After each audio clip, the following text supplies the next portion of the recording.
Shalom. Hari ini kita akan renungkan kitab 1 Samuel pasal 12. Teksnya ayat 13 sampai 25. Dan sudah dibagi dua paragraf. Paragraf yang pertama ayat 13 sampai 18. Samuel memohon lagi kepada bangsa Israel takut akan Tuhan, beribadah kepadanya, mendengarkan firman-Nya dan berkata, kalau tidak ia memberikan gur dan hujan. Paragraf yang kedua ayat 19 sampai 25. Seluruh bangsa berkata kepada Samuel, berdoalah untuk hamba-hambamu ini supaya jangan kami mati, sebab dengan meminta raja bagi kami menambah dosa kami dengan kejahatan ini. Kesimpulan hari ini, Samuel memohon lagi kepada bangsa Israel takut akan Tuhan, beribadah kepadanya, mendengarkan firman-Nya dan tidak menentang titah Tuhan-Nya. Dan ia berkata, kalau tidak, tangan Tuhan akan melawan kamu dan melawan rajamu. Ia memberikan gur dan hujan. Maka Tuhan memberikan pada hari itu gur dan hujan, sehingga bangsa Israel menjadi takut. Mereka mengaku bahwa telah tambah kejahatan melalui memohon seorang raja dan memohon kepada Samuel akan berdoa untuk mereka tidak mati. Ketika Samuel berkata, walaupun kamu melakukan kejahatan, janganlah berhenti mengikuti Tuhan dan beribadahlah kepada Tuhan. Kemudian dia janji kepada umat Israel akan berdoa seterusnya untuk mereka dan akan mengajarkan jalan yang baik dan lurus. Ajaran tentang Allah-Nya. Pertama, Tuhan telah mengangkat raja atas Israel sesuai dengan permintaan mereka. Kedua, kalau bangsa Israel dan raja mereka takut akan Tuhan, beribadah kepadanya, mendengarkan firman-Nya dan tidak menentang titah-Nya Tuhan, Tuhan tetap akan memelihara bangsa Israel. Tetapi kalau tidak, tangan Tuhan akan melawan mereka dan melawan raja mereka. Ketiga, Tuhan melihatkan tandanya dengan gur dan hujan. Sekalipun begitu, Tuhan tetap mengasihinya mereka dan ingin menyelamatkan mereka, sehingga berkata demikian.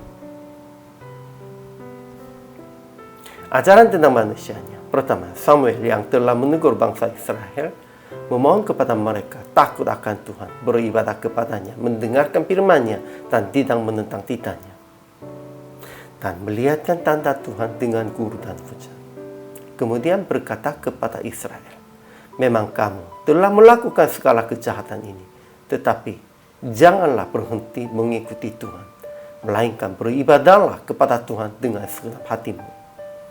Dan janji kepada mereka, mengenai aku, jauhlah daripadaku untuk berdosa kepada Tuhan dengan berhenti mendoakan kamu. Aku akan mengajarkan kepadamu jalan yang baik dan lurus.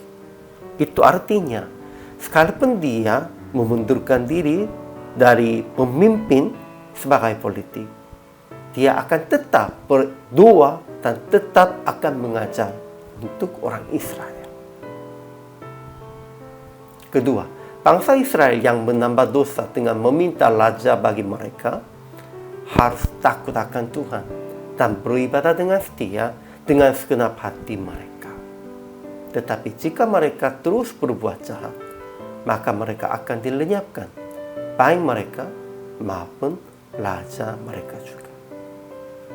Kelihatannya rajanya ada bagi mereka itu seorang raja di atas Israel. Tetapi sesungguhnya raja yang atas rajanya Allah. Harus ingat tentang itu.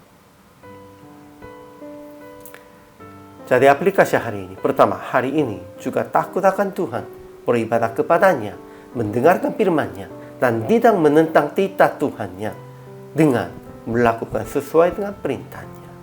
Ya, kalau kita melaksanakan sesuai dengan perintah-Nya, itulah semuanya beribadah, mendengarkan dan tidak menentang titah-Nya. Kedua, jangan menambah dosa dengan mencari raja duniawi atau pemimpin yang mencukupi keinginan daging. Ya, orang-orangnya mencarinya pemimpin begitu yang mencukupi keinginan daging sendiri. Tetapi tidak ada itu. tetap mengikuti bimbingan yang adil dalam Yesus. Hanya Yesus saja, hanya Tuhan saja membimbing kita dengan adil, dengan kebenaran. Jadi, praktik hari ini tetap konsentrasi beribadah kepadanya, mendengarkan firman-Nya dengan hati takut akan Tuhan, dan mengikuti bimbingan yang adil dalam Yesus Kristus dengan melakukan sesuai dengan perintah-Nya, kehendak-Nya. Inilah orang Kristen. Inilah kehidupan orang percaya. Hari ini juga selamat melayani. Tuhan Yesus memberkati.